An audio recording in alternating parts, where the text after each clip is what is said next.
Welcome to SBS smart classes.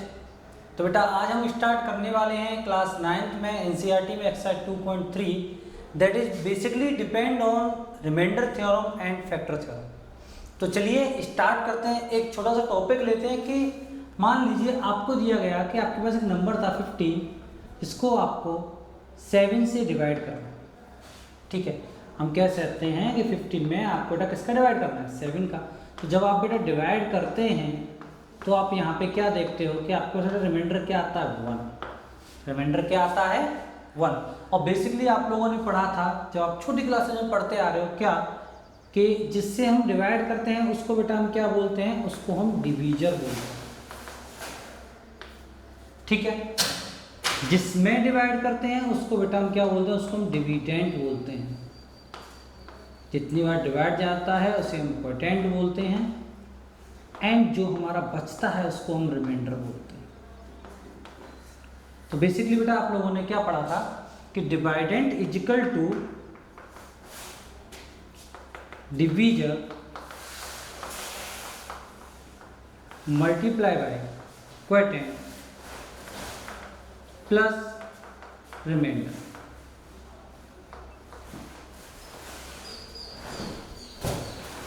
ये आप लोग बेटा फॉर्मूला बेटा पढ़ के आ चुके हैं। तो अगर हम 15 को इस फॉर्म में लिखना चाहें तो 15 इक्वल टू बताइए क्या हो गया, डिवीजर कितना था हमारा 7, quotient what you get 2 plus remainder क्या आया 1। तो हम 15 को बेटा इस फॉर्म में लिख सकते हैं। और यहाँ पे एक बात गौर कर लेंगे कि आप देखोगे जो आपका रिमाइंडर बचा है that is less than divisor, that is less than divisor. तो हम कह सकते हैं कि जो रिमाइंडर होगा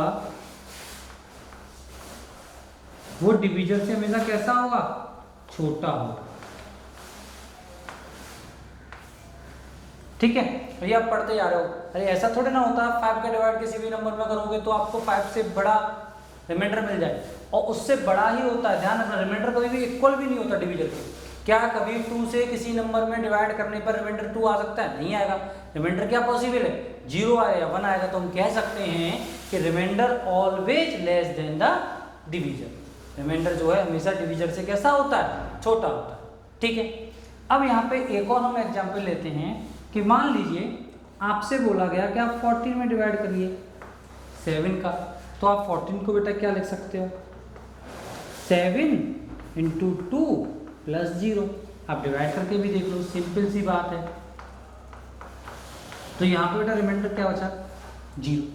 तो अब इस कंडीशन को थोड़ा समझने की कोशिश कीजिए। यहाँ पे बच्चे बहुत ज़्यादा कंफ्यूज होते हैं कि जब मैंने 7 का डिवाइड 14 में दिया, 7 का डिवाइड किस में दिया, 14 में, तो मेरे पास रिमाइंडर क्या आया, 0। तो यहाँ से मैं कह सकता हूँ व्हाट कि 7 is a factor of what, 14। 7 is a factor of 14। दो नंबर हों, मान लीजिए कि फर्स्ट नंबर का सेकंड नंबर में डिवाइड करने पे रिमाइंडर 0 आया, तो हम कह सकते हैं first number is a factor of second number. और वैसे भी जब आप 14 के फैक्टर करोगे देखो उसमें 7 आएगा कि नहीं आएगा। तो 7 क्या है, 7 इज अ फैक्टर ऑफ 14। और यहाँ से एक और बात क्या निकल के आ सकती है, 2 इज ऑल्सो फैक्टर ऑफ 14। 2 भी क्या है, 14 का क्या है, फैक्टर है। अच्छा बात आती है भैया चलो 7 फैक्टर हो गया 14 का, तो 14 को हम क्या बोलेंगे। तो देखिए 14 is what, 14 is a multiple of 7। 14 क्या है, 7 का मल्टीपल है। क्या ये 7 का है तो ये 2 का नहीं हो सकता, बिल्कुल हो सकता है। ठीक, तो ये आपको याद रखना है कि जब हम एक नंबर को दूसरे नंबर से डिवाइड करते हैं तो रिमाइंडर 0 आता है। तो जिस नंबर से हम डिवाइड कर रहे हैं that is the factor of second number या अदर नंबर, एंड जिस नंबर में डिवाइड जा रहा है that is the multiple of first number. ठीक, ये एक छोटा सा कॉन्सेप्ट था। इस वाली एक्सरसाइज के अंदर जो हमें मेन टॉपिक जो हमें पढ़ना है that is how to divide a polynomial. एक पॉलिनोमियल को हम कैसे डिवाइड करते हैं, जैसा कि आप लोगों ने प्रीवियस क्लासेज में या आपकी एक्सरसाइज प्रीवियस एक्सरसाइज में आप लोग पढ़ के आ चुके हो what, how to add a polynomial, how to subtract 2 polynomials, how to multiply 2 polynomials. Now we will learn about, now we will understand about how to divide two polynomials. दो polynomials को किस तरीके से डिवाइड किया जाता है। तो चलिए बेटा अपने टॉपिक पे पढ़ेंगे, उससे पहले आप लोग इस बेसिक्स को थोड़ा सा नोट कर लीजिए। चलिए बेटा स्टार्ट करते हैं। सबसे पहले बहुत बेसिक से उठाते हैं कि how to divide a polynomial by a monomial.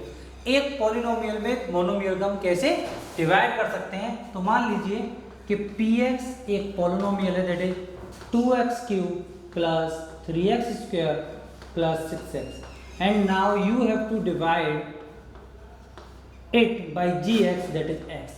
x एक क्या है, मोनोमियल। मोनोमियल क्यों है, क्योंकि इसके अंदर एक टर्म है।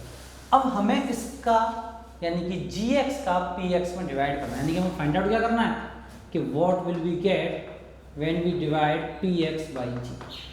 ये लग गया क्वेश्चन मार्क, ये हमें बेटा फाइंड आउट करना है। तो बहुत सिंपल है, करना क्या है कि हमें पता है कि इसका डिवाइड करने का मतलब हम इसको इस तरीके से भी लिख सकते हैं 2x³ plus 3x² plus 6x upon x, इस तरीके से लिख सकते हैं। एक और तरीका क्या हो सकता है कि हमें पता है कि x सबका डिनोमिनेटर है, तो 2x³ upon x, 3x² upon x plus 6x upon x। क्योंकि आपने पढ़ा था, आप फ्रैक्शन पढ़ के आए हो कि जब डिनोमिनेटर सेम होगा तो एलसीएम यही आ जाएगा और बाकी ऊपर हम एज इट लिख देंगे। जब हम x का डिवाइड x³ में करेंगे, ध्यान से समझना मेरी बात को, जब हम x का डिवाइड x³ में करेंगे तो आपने एक्सपोनेंट्स वाला बेटा चैप्टर पढ़ा था, तो उसमें क्या था कि जब a to the power m upon a to the power n होगा तो उसका फॉर्मूला क्या होगा, a to the power m minus. पढ़ा था, बेस सेम होते हैं तो डिवाइड करने पे हम डिग्रीज को या पावर को हम क्या कर देते हैं, माइनस कर देते हैं। तो यहाँ पे जब यहाँ पे x की पावर 1 है तो हम इसमें से इसको माइनस करेंगे तो क्या बचेगा 2x², ठीक है जी, प्लस इसमें से 1 माइनस करेंगे तो बेटा क्या बचेगा 3x, और इससे ये तो बेटा कैंसिल आउट हो गया, क्या बचा 6। हम इसको इस तरीके से कर सकते हैं। दूसरा तरीका क्या हो सकता है कि इसी पैटर्न को दूसरे तरीके से हम कैसे कर सकते हैं कि 2x³ plus 3x² plus 6x upon में हमने बेटा क्या दिया x। अभी यहाँ हमें क्लियरली एक बात समझ में आ रही है, क्या बात समझ में आ रही है कि इन सब का कॉमन फैक्टर क्या है, दैट इज व्हाट x। इन सब का कॉमन फैक्टर क्या है x, x में भी है, इसमें भी है, इसमें भी है, तो कॉमन आ गया। तो कॉमन लेने का मतलब ही अपने आप में डिवाइड करना होता है। तो x³ बाहर अंदर था, हमने x बाहर ले लिया तो कितने बचे, 2 बचे। 3x² था, एक x बाहर चला गया, कितने बचे, 1 बचा। प्लस में बेटा क्या बचा 6, और अपॉन में बेटा क्या है x से x cancel out, and what you gate 2x² plus 3x plus 6, ठीक है। अब यहाँ पे एक और तरीका जो कि हमें जनरली यूज करना है, क्योंकि ये तो मोनोमियल है, बहुत सिंपल सा क्वेश्चन था, आप लोगों ने इजीली कर लिया। लेकिन जरूरी थोड़ी ना हमारे लिए क्वेश्चन जब हम डिवाइड करें तो मोनोमियल ही हो। हमारे लिए क्या हो सकता है, हमारे लिए बाइनोमियल भी हो सकता है, हमारे लिए ट्राइनोमियल भी हो सकता है, और हमारे लिए पॉलिनोमियल भी हो सकता है, जिसमें बहुत सारे टर्म हैं।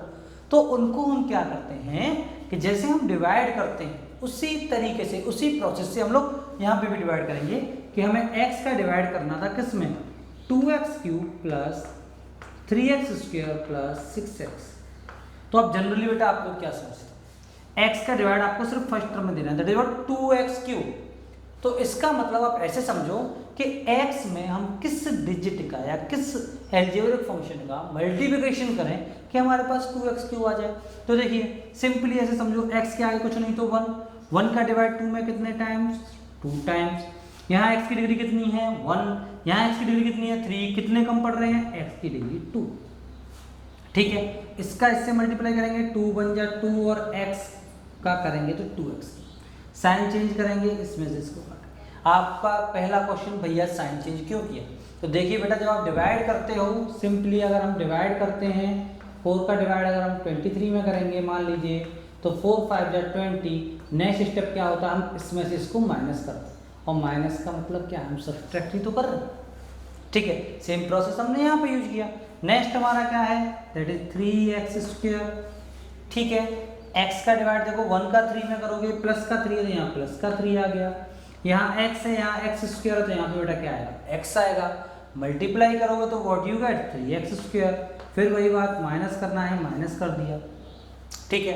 नेक्स्ट मैं यहाँ पे उतार रहा हूँ 6x है हमारे पास, 1 का डिवाइड बेटा 6 में करोगे, बताओ कितने टाइम्स जाएगा, 6 टाइम जाएगा, तो ये क्या हो जाएगा 6x, और हम इसमें से इसको सब्सट्रैक्ट करेंगे बेटा, रिमाइंडर क्या आएगा जी, रिमाइंडर 0 आ रहा है तो अभी वाली बात, तो यहाँ पे हम कह सकते हैं क्या कि x व्हाट x, समझना x से डिवाइड करेंगे, x से तो डिवाइड किया था तभी तो रिमाइंडर हमारे पास 0 आया था। या फिर ऐसे समझो कि हम 2x³ plus 3x² plus 6x को हम क्या लिख सकते हैं, x, देखो ये क्या है, डिवीजर मल्टीप्लाई बाई क्वोटिएंट, लिखो 2x² plus 3x plus 6 and remainder is what 0, remainder क्या आया 0। तो अभी हमने क्या पढ़ा, अगर रिमाइंडर 0 आ रहा है इट मींस x, और हम क्या लिख सकते हैं, या तो x या 2x² plus 3x plus 6 are factors of किसके, 2x³ plus 3x² plus 6x। ठीक है, बहुत नॉर्मल सी बात है। अगर ये इसके फैक्टर हैं तो मतलब ये इनका क्या होगा, मल्टीपल होगा। हम इस बात को भी कह सकते हैं, चलिए लिख लीजिए व्हाट कि 2x³ plus 3x² plus 6x is a multiple of x, लिख दो, और किसका मल्टीपल हो सकता है 2x² प्लस 3x प्लस 6। ठीक है बेटा, तो ये आपका कॉन्सेप्ट था फैक्टर मल्टीपल्स का and how to divide a polynomial by a monomial. ठीक, इसके बाद हम आगे बढ़ेंगे पॉलिनोमियल को, क्योंकि मैं अच्छे से सीखना है डिवाइड करना, आगे जितनी भी आप क्लासेस में पढ़ोगे सभी में ये बहुत काम आने वाला है। बेटा तो एक और एग्जाम्पल हम लेते हैं, एक और मोनोमियल का एग्जाम्पल लेते हैं, थोड़ा सा आपके डाउट को क्लियर करके चलते हैं, आराम से हमें पढ़ना है क्योंकि एनसीईआरटी में बहुत ही छोटी सी एक्सरसाइज दे रखी है इसकी, लेकिन ये एक्सरसाइज अपने आप में बहुत इंपॉर्टेंस रखती है, आगे फ्यूचर में मैथमेटिक्स में बहुत काम आने वाली एक्सरसाइज है। तो मान लीजिए कि px एक पॉलिनोमियल था, that is x³ plus 3x² plus 1 and gx एक पॉलिनोमियल है जो कि x है, और आपसे बोला गया है भाई साहब कि px में डिवाइड करिए gx का और देखिए आपके पास क्या। ठीक है, तो सिंपली हम अपना काम करेंगे, हमें क्या करना है, हमें px में gx का डिवाइड करना है। आप किसी भी मेथड का बेटा यूज कर सकते हो, तो आप देखोगे कि x³ plus 3x² plus 1 upon x, समझने वाली बात यहाँ पे ये है कि इसमें से देखना x³ upon x plus 3x² upon x plus 1 upon x, तो हम यहाँ कह सकते हैं कि x² प्लस 3x प्लस 1, ये तो आप लोगों को समझ में आ गया होगा पैटर्न। तो आप एक बात देखिए, क्या आप x का 1 में डिवाइड कर पा रहे हो, नहीं कर पा रहे, इसका मतलब क्या है कि जो 1 है वो रिमाइंडर है, 1 इज व्हाट, 1 इज रिमाइंडर, 1 क्या है इसमें रिमाइंडर है। तो हम इसको किस तरीके से लिख सकते हैं, हम लिख सकते हैं x³ प्लस 3x² प्लस 1, हमने x का डिवाइड किया तो हमारे पास आया x² प्लस 3x, और 1 में तो हम डिवाइड ही नहीं कर पाए तो वो क्या हो गया प्लस 1। तो यहाँ पे ये क्या है आपका, चलिए जल्दी से बताइए, that is dividend, this is आपने x से डिवाइड किया था, दैट इज डिवीजर, ये आपका क्या निकल कर क्या आया था, that is your quotient, and जो बचा उसको हम क्या बोलेंगे, रिमाइंडर। चलिए, तो आपसे एक क्वेश्चन ये है, क्या मैं यहाँ पे ये कह सकता हूँ x is a factor of x³ plus 3x² plus 1, सोचिए थोड़ा विचार करिए, देखिए तो इसका आंसर का क्या होगा, आप सबने सही बताया, दैट इज नो। क्यों नो, बिकॉज रिमाइंडर किसके इक्वल नहीं है, remainder is not equal to what 0। ये भाई ये फैक्टर कब होता, हमने क्या पढ़ा, फैक्टर तब होता जब रिमाइंडर हमारा 0 आता, तो क्या यहाँ पे हमारा रिमाइंडर 0 आया है, नहीं आया। It means x is not a factor of x³ plus 3x² plus 1, यानी कि आप क्या कह सकते हो कि जब हम डिवाइड करें और रिमाइंडर क्या आ जाए 0, तभी फैक्टर होगा, अगर रिमाइंडर 0 नहीं आने की कंडीशन है वो फैक्टर नहीं। तो चलिए बेटा इसको नोट करते हैं, फिर हम सीखेंगे how to divide a polynomial by a binomial. तो उससे पहले आप लोग बेटा इसको नोट करिए।